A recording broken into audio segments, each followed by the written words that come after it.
Journalism జీవితంలో మీకు ఎలాంటి జాబ్ ఉండేది? ఇప్పుడు కూర్చొని ఇంటర్వ్యూలు చేయటమా? అంటే ఐ మీన్ ఇంటర్వ్యూస్ చేయటమా? లేకపోతే ఎంతమంది స్టార్స్ అంటే మొదట్లో నేను విజయవాడలో ఉన్నంత కాలం ఎక్కువ శాతం డెస్క్లో ఉండేవాడిని. తర్వాత ఏంటంటే రిపోర్టింగ్ కూడా వెళ్ళేవాడిని. అంటే విజయవాడ సరౌండింగ్స్ ఇక్కడ అటు వైజాగ్ అరకులో కావచ్చు, ఇటువైపు నెల్లూరు ఒంగోలు వైపు కావచ్చు, ఎక్కడైనా అవుట్డోర్ షూటింగ్ జరుగుతుంటే వెళ్ళి కవరేజ్ చేసేవాళ్ళం. విజయవాడకి ఎవరు వచ్చినా కూడా వెళ్ళి ఇంటర్వ్యూలు చేసేవాళ్ళం. ప్రెస్ మీట్లో, సక్సెస్ మీట్లో కవర్ చేసేవాడిని. మొత్తం డస్క్ జాబ్ ఎక్కువ చూసేవాడిని. అంటే ఎడిటర్ ఇన్ఛార్జి మొదట్లో మోహన్ కుమార్ గారు, తర్వాత పొట్లూరు వెంకట్రావు గారు, ఆ తర్వాత నేనే ఎడిటర్ ఇన్ఛార్జ్ అయ్యాను ఉండేవాళ్ళు. సో అలాగా నేను డస్క్ జాబ్ చూస్తూ నెమ్మదిగా అందరితో పరిచయాలు అవి పెరుగుతుండేవి. బట్ నేను ఆ జాబ్ని ఎలా చూసేవాడిని అంటే ఓన్లీ 10 to 5 జాబ్ కింద చూసేవాడిని. నేను అంతకుమించి నేను చాలా డిటాచ్డ్గా ఉండేవాడిని. అంటే ఈరోజు అనిపిస్తూ ఉంది, నేను తెర మీద చూసిన అందరూ గొప్పవాళ్ళు, ఆర్టిస్టులు, డైరెక్టర్లు, టెక్నీషియన్స్, ఇలాంటి వాళ్ళందరినీ ఎదురెదురుగా కూర్చుని మాట్లాడాను, గడిపాను. కానీ వాళ్ళతో ఫోటోలు దిగడం, వాళ్ళ ఆటోగ్రాఫ్లు తీసుకోవడం, ఇలాంటివన్నీ చేయలేదు. ఇప్పుడు అవన్నీ ఎలా మిస్ అయిపోయానని అనిపిస్తూ ఉంటుంది. అంటే ఇప్పుడైతే ఫోన్ ఉంది కాబట్టి ఈజీగా కలిసినప్పుడు ఫోటో దిగచ్చు, కానీ అప్పుడు సెపరేట్గా ఫోటోగ్రాఫర్ అలా మెమరీస్ అని ఎలా మిస్ అయిపోయాను నాకు అనిపిస్తూ ఉంటుంది, బాధగా ఉంటుంది. ఓకే ఓకే 93 నుంచి అన్నారు కాబట్టి నాకు తెలిసి ఆ టైంకి ఫుల్ స్వింగ్లో ఉన్నారు కదా అందరూ. రామారావు గారు నాకు తెలిసి ఆయన పొలిటికల్కి వెళ్ళిపోయారు. అవును, పాలిటిక్స్లోకి వెళ్ళిపోయారు కాబట్టి దాని తర్వాత జనరేషన్ మొత్తం కవర్ చేసి ఉంటారు మీరు. అవునండి, ప్రొఫెషనల్గా ఆ ఇన్సిడెంట్లు ఏమైనా గుర్తుంటే చెప్పండి. కాదు తాడేపల్లిగూడెంలో ఓల్డ్ ఎయిర్పోర్ట్ ఒకటి ఉండేది. అది సెకండ్ వరల్డ్ వార్ టైంలో విమానాలు అవి ఆగడానికి ఒక ఎయిర్పోర్ట్ రన్వే ఉండేది తాడేపల్లిగూడెం. ఆ రన్వే కోసం ఎన్టీ రామారావు గారు వచ్చి 2-3 సినిమాలు షూటింగ్స్ చేశారు. అవునా? నిన్నే పెళ్ళాడతా అన్న సినిమా ఏదో నాకు గుర్తులేదు, టైటిల్ ఏదో మీరు పొరపాటు ఉండొచ్చు. అక్కడ బైక్ రేస్ లాంటిది ఆ రన్వే మీద తీశారు రామారావు గారు. అలాగే వరకట్నం సినిమాలో కొన్ని సీన్స్ కూడా ఆ రన్వే మీద తీశారు ఆయన అని నేను వినేవాడిని. ఆ రన్వేకి మేమందరం ఏంటంటే మేము కాలేజీలో స్కూల్లో పిక్నిక్ వెళ్ళేవాళ్ళం. సో రామారావు గారు అక్కడ ఈలి ఆంజనేయులు గారు అని ఒక దేవాదాయ ధర్మాదాయ శాఖ మంత్రిగా పనిచేశారు. ఆయన చనిపోయినప్పుడు రామారావు గారు వచ్చారు, ఎన్టీ రామారావు గారు. అప్పుడు ఆయన కళ్ళారా చూశాను. తర్వాత ఏమైంది అంటే నేను జర్నలిస్ట్ అయ్యేటప్పటికి ఆయన పాలిటిక్స్లో కంప్లీట్గా ఉన్నారు. బట్ బ్రహ్మర్షి విశ్వామిత్ర, మేజర్ చంద్రకాంత్, శ్రీనాథ్ కవి సార్వభౌమ సినిమా లేటర్ ఆన్ స్టేజ్లో చేశారు. ఆ మేజర్ చంద్రకాంత్ షూటింగ్ టైంలో వాటిలో ఆయన కలిశాను, కానీ ఆయనతో ఫోటో దిగలా. కలిసా అంటే మామూలుగా షూటింగ్ కవరేజ్కి వెళ్ళినప్పుడు వెళ్ళి కలవడమే తప్పితే ఆయనతో ఫోటో దిగలా. నాగేశ్వరరావు గారిని కలిసాము. అలాగే కృష్ణ గారు ఇక్కడైతే పద్మాల స్టూడియోలో ఆయన షూటింగ్ లేకపోతే ప్రతిరోజు మార్నింగ్ ఆఫీస్లో ఉండేవాడు ఆయన. డూండి గారు, ఆశేష్ గారు, హనుమంతరావు గారు, ఇంకొంచెం క్లోజ్ సర్కిల్తో కూర్చున్నాడు. మహారథి గారు, పి చంద్రశేఖర్ రెడ్డి గారు వెళ్ళినాడు. దాదాపు ప్రతిరోజు ఒకసారి వెళ్ళి ఆయన కలుస్తుండేవాళ్ళం, మాట్లాడుతుండేవాళ్ళం కృష్ణ గారితో. అలాగే శోభన్ బాబు గారు ఇక్కడ యావండి ఆవిడ వచ్చింది, బలరామ కృష్ణులు, అశ్వమేధం సినిమాలు చేస్తూ ఉన్నప్పుడు, ఆస్తిమరుడు ఆశిబారుడు సినిమాలు అప్పుడు షూటింగ్ అప్పుడు కలుస్తుండేవాడిని, మాట్లాడుతుండేవాడిని. ఇంటర్వ్యూలో మామూలుగా ఓపెన్ మాట్లాడేవాళ్ళ? ఇంటర్వ్యూలో శోభన్ బాబు గారు ఇచ్చేవాళ్ళు. అంటే శోభన్ బాబు గారికి ఒక అలవాటు ఉండేది, ఆయన డైరెక్ట్గా చెప్పేవాడు కాదు, ఆన్సర్లు రాసి ఇచ్చేవాడు. ఇంటర్వ్యూకి ఆయన రాసి ఇచ్చేవాడు. మనం క్వశ్చన్ పేపర్ ఇస్తే ఆయన ఆన్సర్లు 2-3 రోజులు టైం తీసుకుని రాసి ఇచ్చేవాళ్ళు. చాలా కాలం పాటు జ్యోతిచిత్రంలో ఆ లైబ్రరీలో ఆయన హ్యాండ్ రైటింగ్తో రాసిన క్వశ్చన్ అండ్ ఆన్సర్స్ ఉండేది. ఎందుకు అంటే మాట్లాడేటప్పుడు మాకు మాట పొరపాటు దొరుకుతుంది, ఉద్దేశపూర్వకంగా కాదు, ఒక ఫ్లోలో ఒక మాట వస్తుంది. అవును, అది ఎదుటి వాళ్ళు ఎలా హర్ట్ అవుతారో తెలియదు. అంటే ఈ సోషల్ మీడియా ఎఫెక్ట్ ఆయన అప్పట్లోనే ఎక్స్పెక్ట్ చేశాడు ఆయన. ఇప్పుడు ఈ సోషల్ మీడియాలో ఆయన ఎలాంటి ఆన్సర్లు ఇచ్చేవాడు మనకు తెలియదు, కానీ అంత క్యాలిక్యులేటెడ్గా అంత ప్రిపేర్డ్గా ఉండేవాడు ఆయన. అలా రాసిచ్చేవాడు ఆయన ఆన్సర్లు. ఆ తర్వాత అలా రాసిచ్చిన వ్యక్తి పవన్ కళ్యాణ్ గారు. అవునా? అంటే ఇంటర్వ్యూలకి ఆన్సర్ చేయకపోవడం కాదు.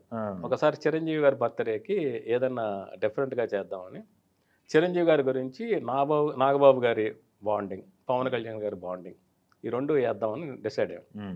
నాగబాబు గారిది వినాయకరావు గారిని జర్నలిస్ట్ చేశారు. పవన్ కళ్యాణ్ గారితో నాకు కొంచెం అప్పుడు బాగా పరిచయం ఉంది. నేను వెళ్ళి అడిగా, అన్నయ్య గురించి నేను ఇలా మాట్లాడలేను, నేను రాసిస్తాను అని 3-4 రోజులు టైం తీసుకుని ఆయన హ్యాండ్ రైటింగ్తో రాసి ఇచ్చారు. చిరంజీవి గారి మీద ఆయనకున్న ఆ ఎఫెక్షన్, బాండింగ్ అంతా కూడా. సో ఇలాగా అలా రాసిచ్చిన హీరోలు వీళ్ళిద్దరే. ఓకే, మిగతా వాళ్ళతో ఎలా ఉండేది సార్? ఇప్పుడు మా ఆర్టిస్టులు అంటే ఇప్పుడు మనం శోభన్ గారితో మాట్లాడుకున్నాం, కృష్ణ గారు అంటే మీకు అభిమానం అని చెప్పారు. అవును, అభిమానం వచ్చిన తర్వాత చెప్పారా? అభిమానం నేను అభిమానాన్ని. అదే విషయం ఏంటంటే నేను కృష్ణ గారు మోహన్ బాబు గారు అంటే నాకు చిన్నప్పుడు చాలా ఇష్టం. అంటే యాక్షన్ సినిమాలు నాకు బాగా ఇష్టం. ఓహో. మోహన్ బాబు గారిది ఏంటంటే భలే దొంగలు, సిక్కర్ మేరా అనే డైలాగు, కురుక్షేత్రంలో శిశుపాలుడే క్యారెక్టర్, ఇవన్నీ ఆయనంటే నాకు చాలా ఇష్టం. ఈ స్టార్స్ అందరూ నేను కలిశాను. షూటింగ్ కవరేజ్కి వెళ్ళేవాడిని, ఇంటర్వ్యూలు చేసేవాడిని, వాళ్ళతో కలిసి లంచ్ చేసేవాడిని. కానీ ఏ రోజు మీరంటే నాకు ఇష్టం అని చెప్పలేదు. ఓకే. అంటే అప్పుడు జర్నలిస్ట్గా నాకు తెలియని 2 కొమ్ములు ఉండేవి. మన జర్నలిస్టు మన అభిమానం చూపించకూడదు, మనం ఒక ఏదో మెయింటైన్ చేయాలని ఒక రాంగ్ ఇంప్రెషన్స్తోనే బతుకుతుండేవాడు నేను. అందులో ఎప్పుడు నా అభిమానం నేను ఎక్స్ప్రెస్ చేయాలి, అది నాకు బాధగా ఉంటుంది. అంటే ఎలాంటి లెజెండరీ డైరెక్టర్స్ బాపు గారు, విశ్వనాథ్ గారు, ఇలాంటి వాళ్ళందరినీ కలిసాం, మాట్లాడాం. బాపు గారితో అయితే పూరి జగన్నాథ్ గారికి బాపు గారు అంటే చాలా ఇష్టం. అవునా? ఆయనతో సినిమా తీయాలనుకునేవాడు.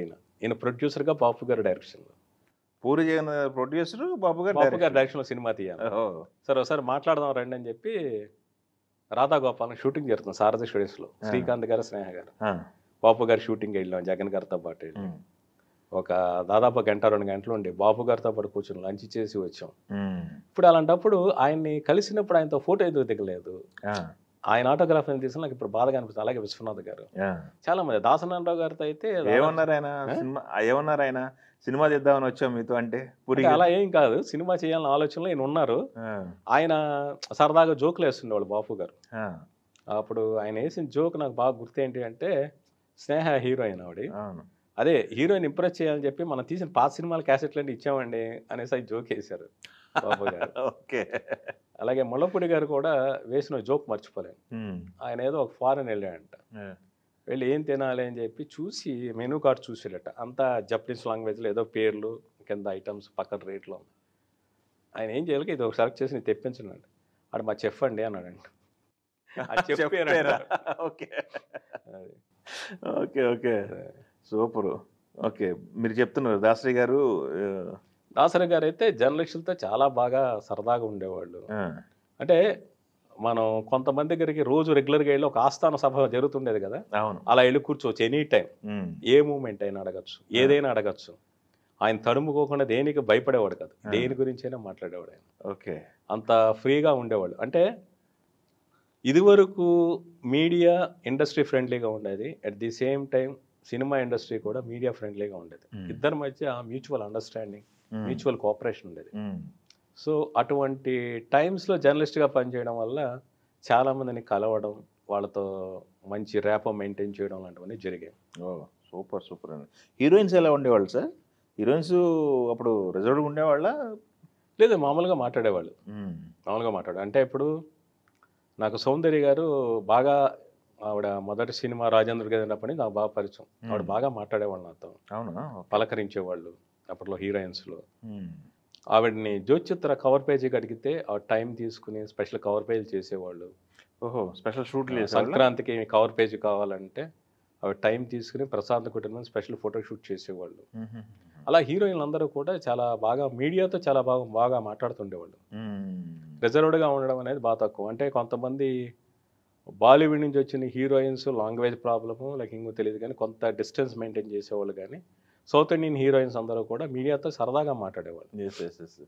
అప్పట్లో లేవండి గాసిప్లు కనుక, గాసిప్లు జోలికి వెళ్ళటాలు, గాసిప్లు అనేవి ఎప్పుడూ ఉంటాయి. చెవులు కొరుక్కోవడం అనేది సినిమా పుట్టినప్పటి నుంచి ఉన్నాయి. ఇప్పుడు ఏదో ఒకటి కథలు ప్రచారాలు చేయడాలు ఇలాంటివన్నీ ఉండేవి. బట్ మీడియా వాటికి దూరంగా ఉండేది. అంటే ప్రింట్ మీడియా ఇలాంటి వాటికి దూరంగా ఉండేది. కొన్ని మ్యాగజైన్స్ ఉండేవి, అవి ఎప్పుడు వస్తాయో తెలియదు. ఒక వారపత్రిక కాదు, మాసపత్రిక కాదు, వాళ్ళకి ఎప్పుడో దొరికినప్పుడు వస్తుండేవి. బెజవాడ నుంచి, మద్రాసు నుంచి ఏవో మ్యాగజైన్స్ వచ్చేవి. వాళ్ళు ఇష్టారాజ్యంగా రాసేవాళ్ళు. సో ఇక్కడ అలాంటివంటే వాళ్ళిద్దరి మధ్య ఉదాహరణకి లవ్ అఫైర్స్ నడుస్తున్నా కూడా వాళ్ళు కన్ఫర్మ్ చేయిందే మేము అక్షరం ముక్క రాసేవాళ్ళం కాదు. అది ఓకే, ఎథిక్స్ అనేవి ఫాలో అయ్యేవాడు. ఓకే, సూపర్ అండి.